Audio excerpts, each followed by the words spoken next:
आपके साथ दीप्ति गोयल और आप देख रहे हैं ट्रू इंडिया न्यूज। आइए रुख करते हैं अब खबरों की ओर। ग्राम पंचायत कोड़ी बख्तासनी और जहां एशिया की सबसे बड़ी पंचायत समिति के रूप में इसको जाना जाता है। आप जब इस पंचायत समिति में आते हैं तो देखते हैं कि एक बड़ा सुंदर सा चित्र, जहां मारो गांव चोखो गांव, मीन्स ऐसा गांव, अच्छा गांव जिसमें हर तरीके की सुविधा गांव में देखने को मिले। बिल्कुल वैसे ही जैसे स्वच्छ और स्वस्थ भारत के लिए गीले और सूखे जो आपके कचरे होते हैं उनके पात्रों को अलग अलग रखने की व्यवस्था इस गांव की व्यवस्था में आपको देखने को मिल रही है। जहां किसी प्रकार की कोई तकलीफ कचरा ले जाने वाले को ना हो तो उसके चेहरे पर मास्क भी लगा है। गीले और सूखे कचरे को बताया जा रहा है, शौचालय की व्यवस्थाओं को बताया जा रहा है, पानी की टंकी को स्वच्छता के रूप में बताया जा रहा है। और जब हर एक व्यक्ति इस तरीके से अपने गांव के लिए सोचेगा तो सोचिए कि वो गांव हमारा संकल्प विकसित भारत। और भारत विकसित कब होगा?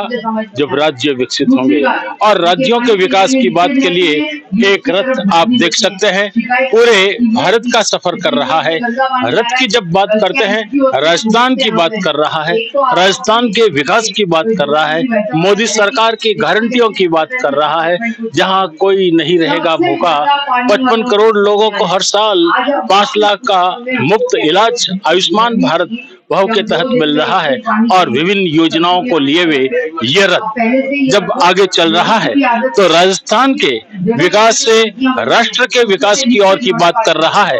विभिन्न ऐसी ही योजनाओं के साथ हम आपसे जुड़े हुए हैं और जानकारी दे रहे हैं कि जहां मोदी सरकार की गारंटियों के साथ आपके राजस्थान के विकास की बात देखी जा सकती है और प्रगति के पथ पर राजस्थान कैसे चलता है हम आपको बताने की कोशिश करते हैं विभिन्न ऐसी ही योजनाओं के माध्यम से जिसमें राज्य विकसित होगा। लेकिन राज्य को विकसित करने के लिए विभिन्न प्रकार की पंचायत समितियों को जोड़ने की आवश्यकता होगी। पंचायत समितियों तक सुझाव और सुधार की आवश्यकता होगी। और इसी के तहत आज कुड़ी क्षेत्र में, जो कि एशिया की सबसे बड़ी आपके पंचायत समिति है, वहां ऐसी ही बातें देखने को मिल रही है।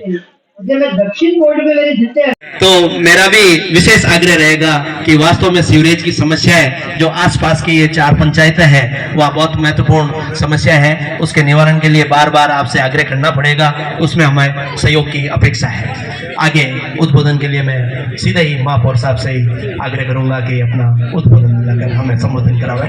महापौर साहब।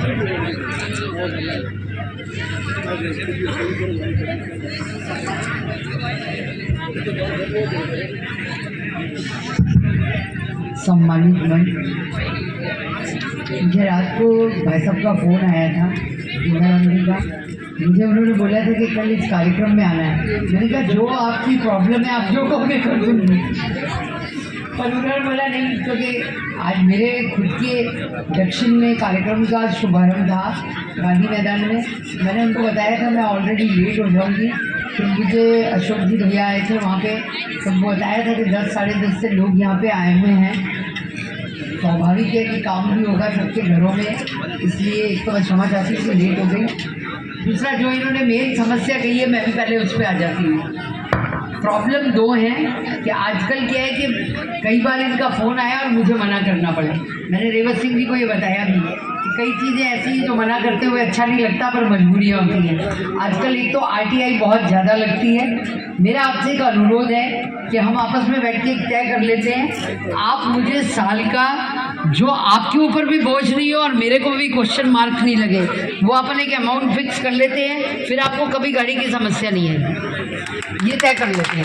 ताकि क्योंकि देखो सरकार हमारी है, बोर्ड हमारा है, विधायक यहाँ से चुन के जो गए हैं जोगाराम जी, उनसे दिन में 50 बार काम पड़ता है। तो अब उनका काम नहीं करूँगी तो मुझे उसी क्षेत्र में रहना है, वो भी वहीं रहते हैं।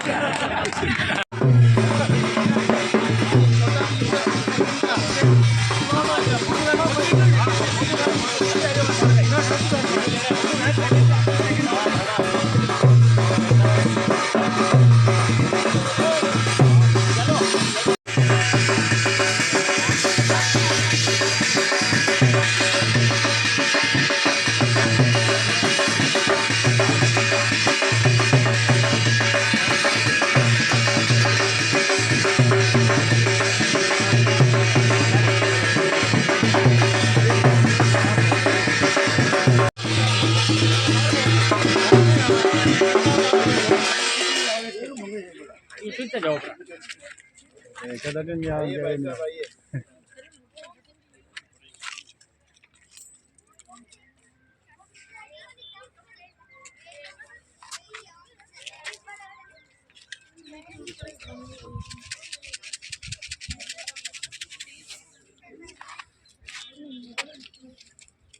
बजा भी थोड़ा लारा लेन बजा।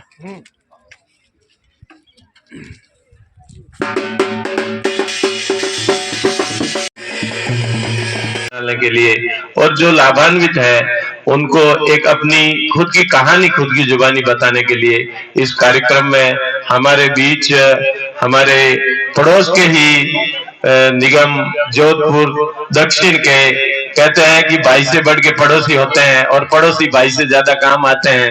दीदी ने बताया भी है कि बैठ के बात करेंगे, कोई समस्या होगी तो समाधान करेंगे। ऐसे हमारे बीच विराजमान दीदी और हमारे लाडले विधायक चूंकि आज अपने बीच उपस्थित नहीं है, कभी कभी नहीं होना भी अच्छा होता है, शुभ संकेत है।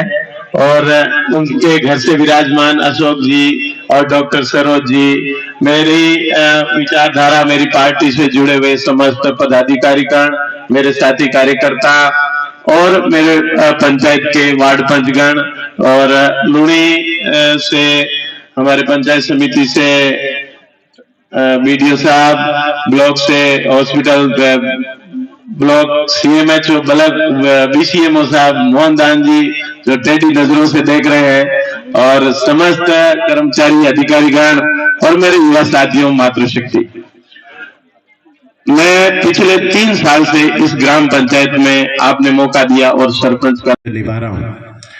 मैंने इस पंचायत को आपके आशीर्वाद से संभाला। जब मैं पंचायत में आया, आप लोगों ने मुझे कार्यभार ग्रहण करवाया तो 2 टेबलें, 15-20 प्लास्टिक की कुर्सियाँ, 1 अलमारी, 1 कंप्यूटर, 1 फ्रिज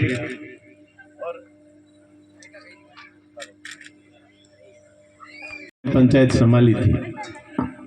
थोड़े दिन मेरे मेरा जो पंचायती राज का छोटी इकाई है, इसमें एक हमारे ग्राम विकास अधिकारी, एक एलडीसी और बाकी अस्थायी 1-2 कर्मचारी।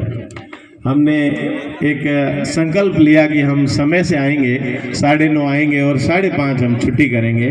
चाहे हमसे काम नहीं होता है तो काम सीखेंगे, कोई आएगा उसका काम करेंगे, नहीं होगा तो उसको पानी पिला के ही भेजेंगे, पर प्रेम से जवाब देंगे ताकि वो हमसे जुड़ेगा। ये संकल्प हमने लेके चले। हमारे कर्मचारियों ने बहुत सहयोग दिया। आज हमारी पंचायत समय से खुलती है, समय तक खुली रहती है। एक ई मित्र नियमित सेवा देता है। कोई भी अगर वंचित लाभ लेने, आज ई मित्र पे सैकड़ों सुविधाएं उपलब्ध है, सारी सुविधाएं हम रखते हैं। इसके साथ ही जैसा कि सरकार ने मिनी सचिवालय का एक पैटर्न चलाया था, हमारी पंचायत में ही हमारे पटवारी जी भी बैठते हैं, आरआई साहब भी बैठते हैं। अगर कोई एक लाभार्थी लाभ लेने के लिए, साइन कराने के लिए, चाहे वो किसी भी आवेदन को लेके आता है, तो हम उसके लिए कटिबद्ध रहते हैं, प्रतिबंधित रहते हैं कि उसको कहीं घूमना नहीं पड़े। हम साइन करने के लिए मैं हूँ, ग्राम सेवक जी है, पटवारी जी है, फिर उसको अपलोड करना होता है। आजकल हर डॉक्यूमेंट ऑनलाइन अपलोड है, तो हमने ई मित्र सेवाएं भी दे रखी है। चूंकि हमारी एक ग्राम पंचायत देखा जाए तो एक ही रेवेन्यू विलेज की पंचायत बिल्कुल छोटी इकाई है, लेकिन आबादी के तौर पर देखा जाए तो 1.25 से 1.5 लाख की आबादी है। यहाँ लगभग 20 से 25% वोटर है, 75% नॉन वोटर भी है। सबको जवाब हमें देना होता है, हम उनके सेवक हैं, उनकी सेवा में हैं। फिर भी कभी कोई कार्य में कमी रह जाती है तो हम क्षमा प्रार्थी हैं। और आज के इस कैंप में भी यही प्रयास रहा है हमारी पंचायत और विभाग, पंचायती राज विभाग समिति तक के, और हमारे लूणी से जो तहसीलदार साहब है, हमारे प्रभारी थे, आप कल परसों 2-3 दिनों से यहाँ देख रहे हैं कि कैंप का अच्छा आयोजन हो। सबके प्रयासों से अच्छा आयोजन रहा, सबका सहयोग रहा। आप सब पधारे, आपका बहुत बहुत धन्यवाद। जय हिंद, जय भारत। हमेशा हम आपकी सेवा में रहेंगे, ये भरोसा रखें। धन्यवाद।